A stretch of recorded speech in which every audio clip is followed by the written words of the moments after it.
And he said, Robert, it's a fantastic project, lots of potential, but I cannot work for an Austrian brand now after so many years with Swiss brands.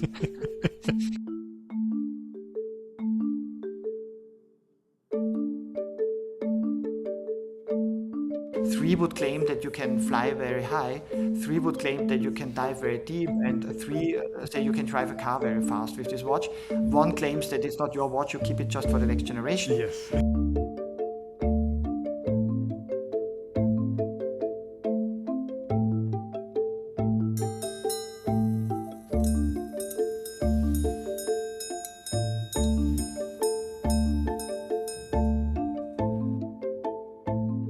Welcome to the Small Seconds Show. I'm Mitch, your pilot on this intimate journey into watchmaking, art, culture, and design. Today, it's just you, me, and my guest for this episode, CEO of Carl Suchy Söhne, Robert Punkenhofer. Now, I wanted to ask Robert about his art curation background, what he thinks of the Swiss watch industry as an Austrian, and what he thinks Carl Suchy himself would think of the brand as it is today. Robert is an extremely passionate, thoughtful, and generous guy, and I left this conversation feeling inspired to add a little bit more art into my life. I hope you enjoy it. Let's get into it. Do you still find time to enjoy art now that you're mostly in watchmaking and not so much in the art curation industry anymore? Absolutely. To be honest, I was just spending 3 days in Rome, in Roma, 4 days actually, and I visited, I think, 4 or 5 museums, but only one watch store. So I make sure that I get my super dose of art every week. Yeah. And it's still my first passion, but it's also my first passion that influences also my work in watchmaking. And I'm still leading, Vienna Art Week, so it really has turned into a major festival, Yeah. and it's happening again in November. And art is very much still art, design, architecture is still at the heart of my life, absolutely. And I won't get rid of it, never. And do you collect art as well?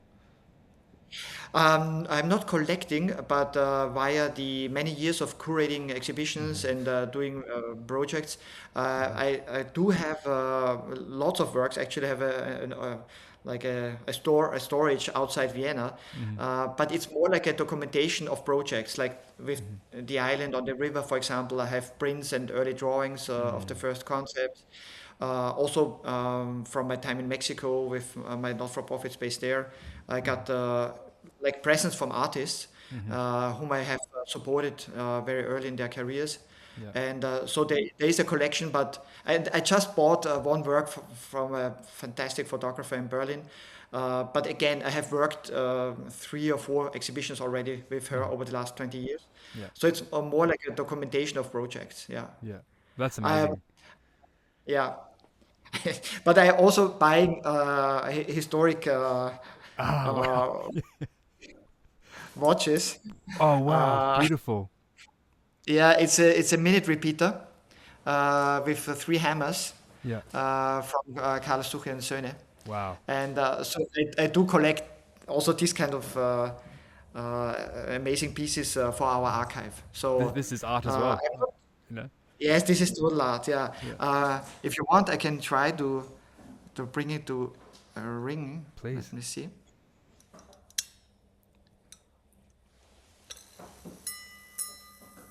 Oh.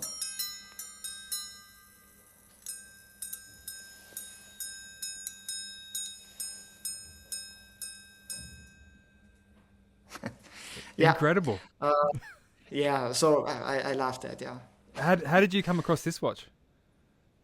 This was I was able to acquire it at an auction house, and unfortunately there was a US collector competing with me, so the price went up way too high for me, but I had to do it, yeah. Yeah. And my colleagues here always reprimand me, telling me that I shouldn't buy old watches, but sell the new ones. So, Yeah, and that's so amazing. I mean, I think the history is so rich. Like, there must be such a huge back catalog of watches that you could explore, right? Like, yes, definitely, and also we throughout the last years, since we are back in the game again, Mm-hmm. we usually receive like at least one or two offers per month Mm. from all over the world of people that have some amazing pieces in their Mm-hmm. family collections Mm-hmm. and that want to know a bit more about the story of Mm. these clocks, watches, Mm-hmm. and it's yeah, it's very interesting to see. Just for example, around Christmas, we received an email from Prague, Mm-hmm. where they sent us a sculpture um, from uh, from our founder, Carl Suchy. We never had an image from Carl, Yeah. and now we Oh have, wow. we have a whole sculpture. So We, is a we had sculpture of images, him, or yes, wow. from his grave actually, and the grave was totally abandoned. So a university student who did some research, obviously, he sent us photos from the grave and from the sculpture that was adorning the grave, Mm-hmm. and we are now taking care of the grave. Oh wow. Yeah. That's So amazing. it's Yeah. yeah, and also of course these historic archival pieces influences us very much. But again, the notion was not to repeat the past, but Mm. to really take it to the next century, to the 21st Mm-hmm. century. And in that sense, we are only taking clues like quality level, exclusiveness, handcrafting excellence, these Mm-hmm. kind of values Mm-hmm. that Carl Suchy was following when he started the company in 1822. These kind of values we keep very high Mm-hmm. in our daily doing. Yeah, but Incredible. not copying. Mm. Not copying. For example, if you look at the table clock in the Mm-hmm. back, you definitely see that there is, of course, features Mm-hmm. that are taken from another one back there Mm-hmm. from the 19th century. But then again, we wanted to create an object that is relevant and desirable today. Mm-hmm. Working with young designers, a young female watchmaster, creating our own tourbillon. Mm-hmm. So yeah, it's a benchmark, and that we have to follow closely.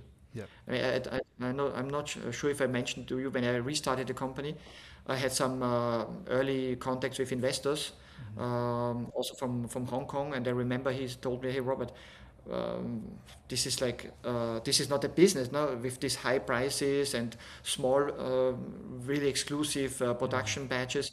Why don't you come here in Hong Kong? We produce it here, and Mm-hmm. the price point only 2,000, and we blow it all out in mainland China, and you're gonna be rich, And I said, well, Carl would turn around in his grave, He, Yeah. I cannot do this. Yeah. So Yeah. take me back to the moment where you actually discovered the brand and decided to revive it. What how did that process work? And how did you find out about the brand in the first place? Yeah, I found out because I was commissioned to curate an exhibition Mm. on Austrian design at the famous Triennale Museum in Milano. Mm-hmm. And for me, this was a dream come true because the Triennale Museum is perhaps the most relevant, most important design museum in the world. Mm-hmm. And to feature their Austrian design was just fantastic. And I did want to present also historic design, not just the cutting edge design of today, but historic pieces. And through my research, I discovered Suchy. And at that moment, I saw, wow, three generations Belvedere to the Habsburg court, Sigmund Freud, a client, such an amazing legacy, but all forgotten. And I remember I was back then still working as a diplomat in Spain actually, and in summer. It was like hot, it was like a lazy time.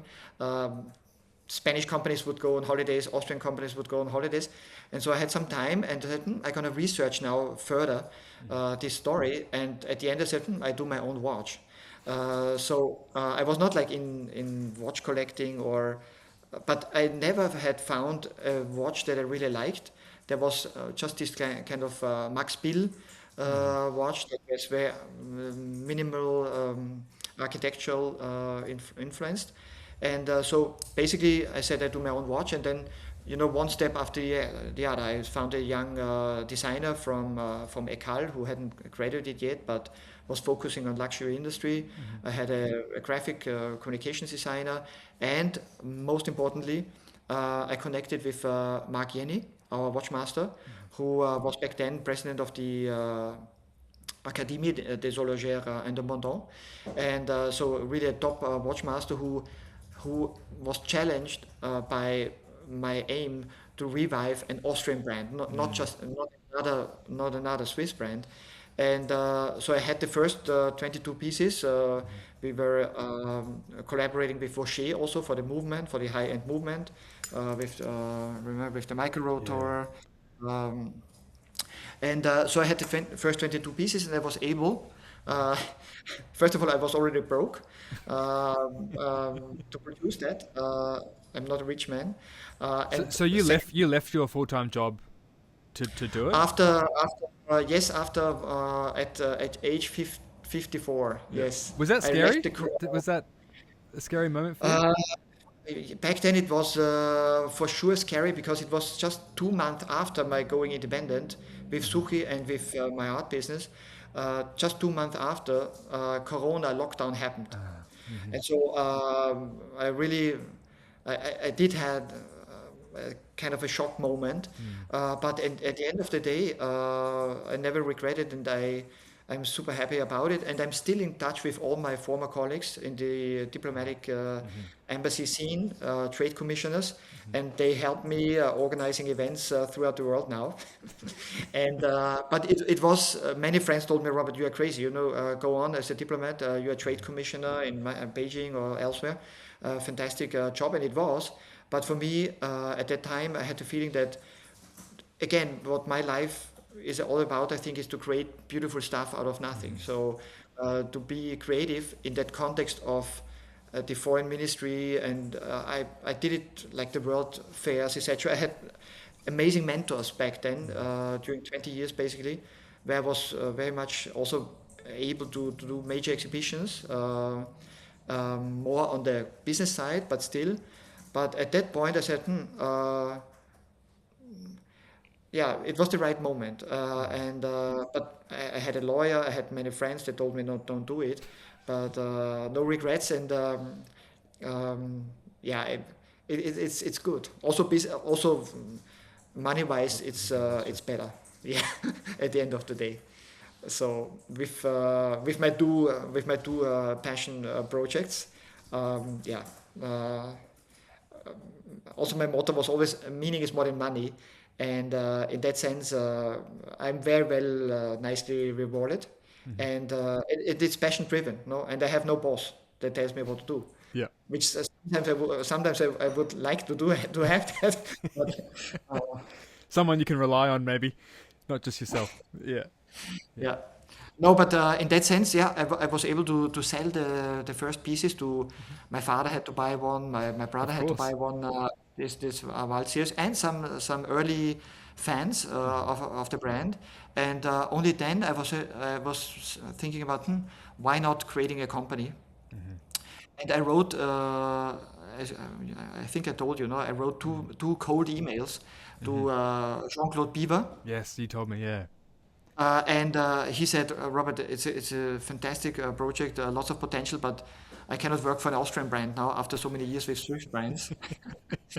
And and the second email I sent to Peter Paravek, an Austrian based in Switzerland, and he was for his whole career basically at Nestle, but already retired, and so he joined the company. Yeah. And 3 months later, we yeah registered the company. Yeah. And it's away off with the races. Incredible. It's off Yeah. with the races now. Yeah. It's so cool. Yes. Yes. Yes. And it's. I think also it was good for me to be totally naive Well, and coming not from knowing about you, you, the you weren't business. working in watches at all, were you? You didn't have any watch experience. You just Not at all. I had not at all. I had the one Max Bill watch at home, and I had another Swatch. That was it. yeah. Uh, Do you think and that helped you to just come with a completely fresh mindset? Both. On the one hand, it helped me a lot, I think, because with a fresh approach. Also, with having this kind of Suchy twists with the rotating disc as a second indicator, or with the Belvedere model where we have the jumping date. No one has done it before, and also this kind of design language that we developed, based on Vienna around 1900, but of course freshened up. I think and this kind of background in art and design, and not working for many years different brands. So this was definitely an advantage. Like, I remember that at the beginning I was really hiding my other background, because I felt like a little bit, not ashamed, but yeah. But many people told me, "Hey, Robert, you should really push that background." Because that makes you and your brand unique. You come from a different angle, so very positive. But on the other hand, what I totally underestimated was that I was used as a diplomat to build very quickly in new markets, new networks, and very quickly.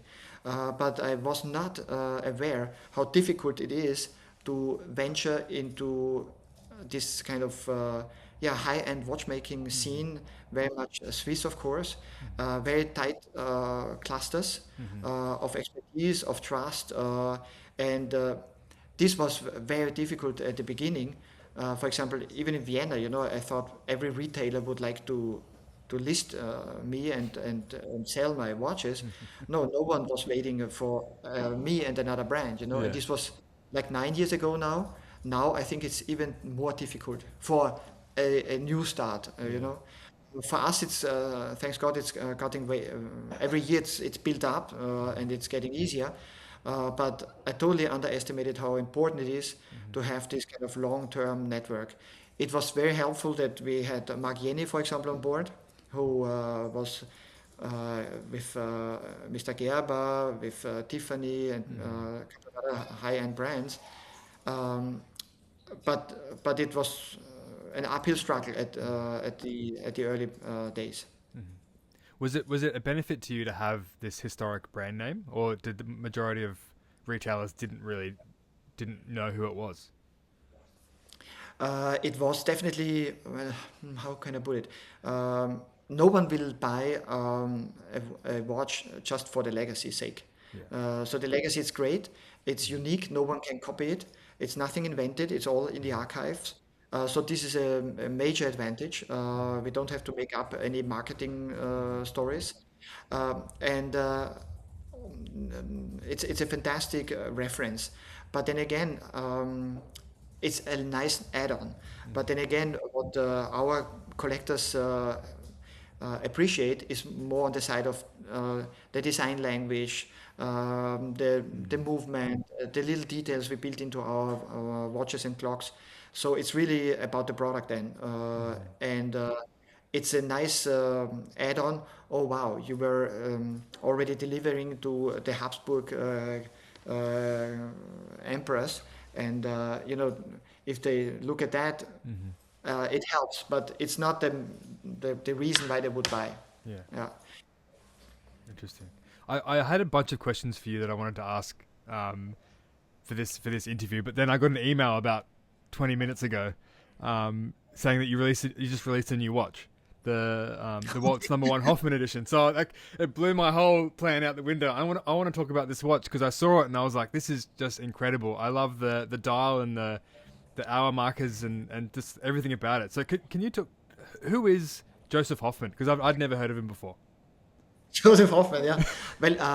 Well, again, the whole design DNA of Carl Suchy Söhne today is very much inspired by Vienna 1900, around 1900. So Vienna around 1900 was like an intellectual capital on par with London and Paris, and some say even stronger because we had Sigmund Freud, mathematicians, medics.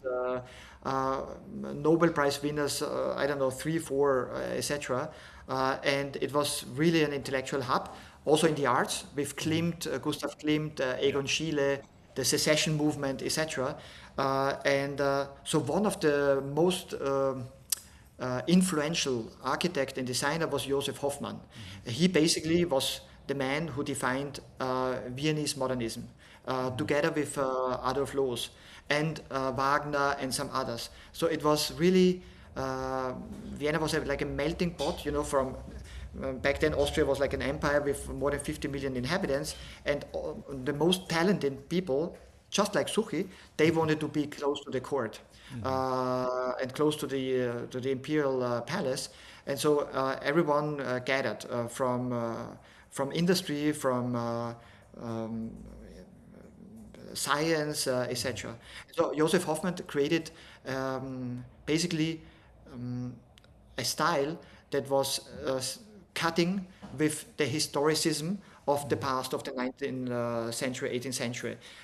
Basically, they said, and also laws, we want to have clean lines, we want to reduce to a max, but still, and that's the difference to the Bauhaus that came later, the difference is very much that they integrated still some emotional twists into the design. So not just cold engineered like Bauhaus that came later, but still minimalistic, but with some I wouldn't say decoration, but some styling that Some would soul potentially, yeah. exactly, yeah, some exactly. And so if, when you come to Vienna, I could show you around some of these amazing buildings that still are here, and they are so atemporal. You know, they are like eternal. They never. If also if I look, for example, at our first piece, the Waltz number one, uh, it's it grows. It doesn't get old. It's when you put it on, it's still classic, but It's modern timeless. contemporary. Yeah. Yeah, it's timeless, exactly. And that was Joseph Hoffmann, and we call it in German Wiener Jugendstil, like Art Nouveau. Okay. So this was very much Vienna, but Art Nouveau, again, you find it in Brussels, in Paris, of course, there was Gaudi in Barcelona, and so it, it's a you have, for example, Cartier is very much built on Art Nouveau also. So it's a timeless style, and Joseph Hoffmann was the most important one. And I could show you some other works he did, and basically this informed the Hoffmann special edition here. And when you look at the at the watch, what we did differently with this series now, again working with Vaucher, you look at the movement, and it synchronizes completely with the design of the dial. This So is it's really basically impressive. This is to me, I think a lot of brands do a special edition. They'll just change the dial or the printing on the dial or the color of the dial, but they won't go so far as you have to kind of actually change the movement and make sure the movement is cohesive as well. yeah. It's So it's really a piece of architecture on your mm, wrist, no, and very much influenced by Wiener Jugendstil, Viennese secessionist movement. Yeah. yeah, it's very cool. And on the movement, you've actually developed a new finishing technique in house as well. Like Coast to Vienna. Côte de Vienne, Cote de yes. Vienne, yeah, yeah. Uh, Excuse my Australian accent. no, no. That's It's it's you can see it here. It's kind mm, of this circling ornamentation that very much plays with the rhythm of Viennese waltz, no, which is still a big tradition here in Vienna. In winter, we all go to the ballroom dancing, and and it's so it's funny because dynamic. yeah, and it's funny because just a couple of weeks ago I was with together with our movement maker in the Jura, and then one of the experts there said, "Yeah, yeah, Robert, we have the Côte du Soleil, we have the Côte de Genève, and we have the Côte de Vienne." So it's like an official internal Oh, term is it? now. Yeah. That's very cool. Yeah, and yeah, it's a fantastic movement, super flat, super easy on the wrist, and very proud to be able to work with uh, this really prestigious maker, Yeah. um, So who what's the is also.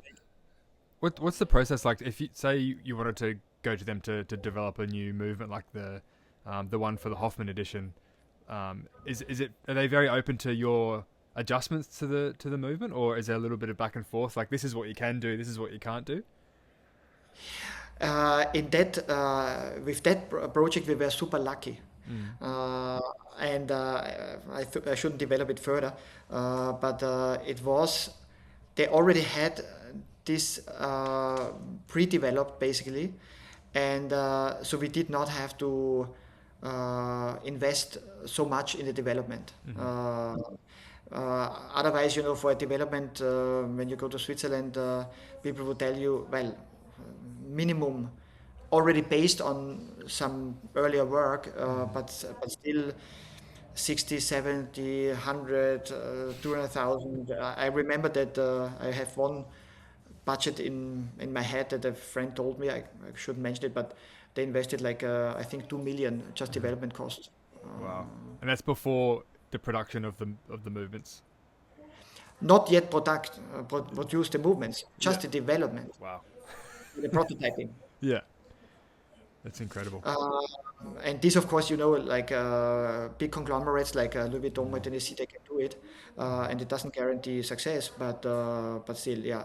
Um, we have to be a little bit more frugal and ingenious. Yes. Uh, but it worked out very well, and we are very happy. And it's also the first time that we are working with numbers on the Waltz series, basically. Mm-hmm. And the numbers are very much again taken from the style of the lettering of Viennese modernism. It's directly taken from there. That's the part of the dial that really struck me as soon as I saw it. Just how the numbers kind of flow into the rest of the design. It's just beautiful. Yeah, And very the grand. We'll yeah, see. and the rotating disc as well, which is a kind of a staple for you guys, Yes, is very nice. yeah. Yes, because we always claimed that not every second counts in Vienna. We are not a speed capital like New York or London. Yeah, We take it easy and enjoy a good coffee and a Sachertorte in the coffee houses. So yeah, yeah, that's awesome. And on the because you've got, I mean, I guess you started the brand and it was very kind of classic, elegant watches, but then you bring out the Belvedere, which is, a lot more sporty, a lot more perhaps adventurous on your side. Was there any pushback from collectors that said, "Hang on a minute, you're a classic watch maker, you shouldn't be making sports watches," or was it just a natural progression for you to make that? yeah. Collectors they love the Belvedere. Yeah. Actually, it's certainly our best-selling collection. Mm-hmm. Uh, but myself, I was reluctant, because when I started out, I always said, in the watch industry, like if you look at 10 advertisements in a men's magazine, out of these 10 ads of watch companies, 3 would claim that you can fly very high, 3 would claim that you can dive very deep, and 3 say you can drive a car very fast with this watch. 1 claims that it's not your watch, you keep it just for the next generation. Yes. And so I said, me coming from our Viennese brand and claiming not every second counts, so how can I do a sporty watch that is still in sync with our philosophy of taking time, of being in the arts, intellectual. So basically, I think what we tried to do was really create a piece that is still it's still sporty, but then again, it's not like into your face or like it's still a very elegant version, like a marketing guy would say effortless elegance. And again, with many little details, with the rotor, with the engraving of the palace, and it was very much also. I mean, what we do. The famous Belvedere Palace is just across from our showroom here, and so basically I go there for a walk, a meditative walk every day, and that's why the Belvedere came about, no? And Yeah, we do have different versions. For example, the one in titanium is definitely sporty. Then we have one with black DLC with a fluted bezel. Again, very sporty, of course. But this one, if you wear it with a suit, it's It still works. still on an elegant mm, version, I think. Yeah. Yeah. So no, the doubts were with ourselves, uh, and not with collectors. Collectors really love it, and we are really happy. And But for the example, thinking about new projects, should we do like a chronograph based on the Belvedere? I ha- we have a beautiful preliminary drawing, but then not sure if this is the first that we should do. yeah. Well, A I mean, chronograph. you've got minute repeaters in your history as well. So a minute repeater Belvedere maybe in the future. That would I would love to do that. Yeah, Yeah. definitely, Yeah. definitely. Um, that's amazing. And I see a lot of you on Instagram, and you're always traveling. You're always going to all these fairs, and you're meeting with collectors directly. How important is it for you to actually be out there in the world and meeting people face to face? Because I don't see other brands doing that. Like I see you on Instagram all the time. You're in Dubai, you're in New York, and you're meeting these people face to face. You're sitting on couches next to people, and it's really interesting to see. So how important is that for you? Melin, my colleague, is already smiling and shaking her head.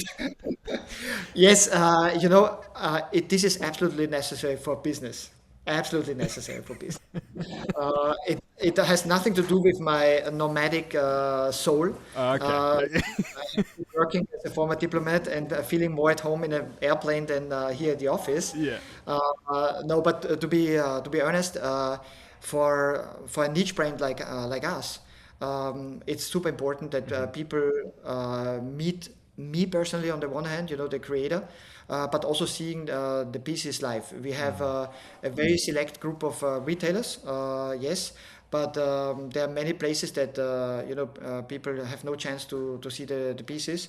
And now I think we have collectors in about 30 countries, Hmm. and it's very much we don't have the big marketing budgets, but still this kind of personal interaction is what our collectors love. They Hmm. usually already have their Rolex, they have their Patek, but they're looking for something more niche, more Hmm. exclusive, with a distinct design language also. And of course, our watches start at about just below 10,000. So many people want to first see it Of and course. try Yeah. it on, etc. And I also love to be on the road because you get so much appreciation and feedback Mm. that just sitting here in the office and waiting for people to come in. No, I think it's absolutely necessary, and uh, it's also um, in a guerrilla style. I mean, it's not that we are traveling here with, I don't know, a whole team, etc. It's like Yeah. me with the watches, and that's it. Yeah. And also with all the traveling, for example, with our Dubio Uh-huh. table clock. What I can prove, it's like super robust, because Oh, of this course. table clock then travels with me, Yeah. Oh, that's amazing, and that's and and it's not common with table clocks, is it? Like you look at other brands that do it always works. beautiful table clocks, and it's not super common that they're very robust. Absolutely, Yeah. absolutely, yeah. Yeah. Um, a couple more questions for you. Talking about the table clock. It's been nominated by the GPHG for a few prizes, and you've had a few watches that have been nominated in the past. How important is it for you to get validation from the Swiss industry, because you're you separate yourself quite a bit from Switzerland, obviously because you're in a different country, but your communication feels very Austrian, not Swiss. So how important is it for you to get validation from the Swiss industry, like winning a GPHG award? For sure, it helps. Mm. I mean, if I talk to some of my retailers, I wouldn't name the dealer now, Mm. but he or she would say, "Hey, Robert, this is totally not important." Mm. But then again, to get the credibility, Mm. these kind of awards are important. There's a lot of criticism, of course, about the jury, Mm. etc. But I'm sure we're gonna hand in the Hoffmann for this year, and it does help. When you get into the second stage, there's definitely generating interest in what you're doing, and it validates for sure. I mean, on the other hand, for example, we have been selected to exhibit the table clock here at the Museum of Applied Arts as one of the best designs of the last 20 years. So this kind of yeah these kind of recognitions really do help, and also of course for us as a team it helps that what we are doing is also recognized by colleagues and by the community. So definitely it's important. I wouldn't underestimate it. Yeah. Yeah. Oh, that's nice. I think it is But I it is. know I know many brands that purposely say no, I don't Yeah. participate, no. And also, for example, I just saw that there's like a discussion going on about who is presiding the jury, if there's conflicts of interest, etc. Mm, So yeah, I mean I know this kind of award things from the world of art, from the world of architecture and design, and it's never like a very objective decision, but they do have a big reach, and it's good to be there for sure. yeah, but that's the main thing. Just to put your watches in front of more people is always going to be good, Exactly. right? Yeah. Yeah. Um, yeah. But do you find yourself? Who do you design for? Do you design for yourself, or do you have an idea of who your customer is out in the world, and you kind of go, I think this is what they might like, or is it more internal to your team? Like this is what we want to see in the world. Definitely, it's what I want to see. I love that. Yeah. Yeah. But then again, we listen very much to our retailers. We listen to our collectors, and every year at least we do something that comes very much from, for example, the day and night waltz we did with Chronopassion with Laurent Picciotto, or we did for a collector the first piece that we combined the titanium with the Bordeaux, the red dial. So we very much listen to our community, or for example, the last special edition we did for our retailer in Abu Dhabi, beautiful green, beautiful numbering. That I would never have done without this kind of recommendation, and it's a stunning piece. It came out as a stunning piece. Yeah. I would not have used green. I would not have used golden index, but these 10 pieces turned out fantastically. Yeah. Yeah. It's a really But nice one. That one. Yeah. but first of and foremost, we think about what would we like to see next. Yeah. And what are you wearing? What's your daily model at the moment? To be honest, these are all my babies. So I love them all, and I change. I Yeah. change. I mean, And you're in a lucky position. You have lots of access. You have lots of watches to choose from. yeah, but I'm not allowed to wear them too often.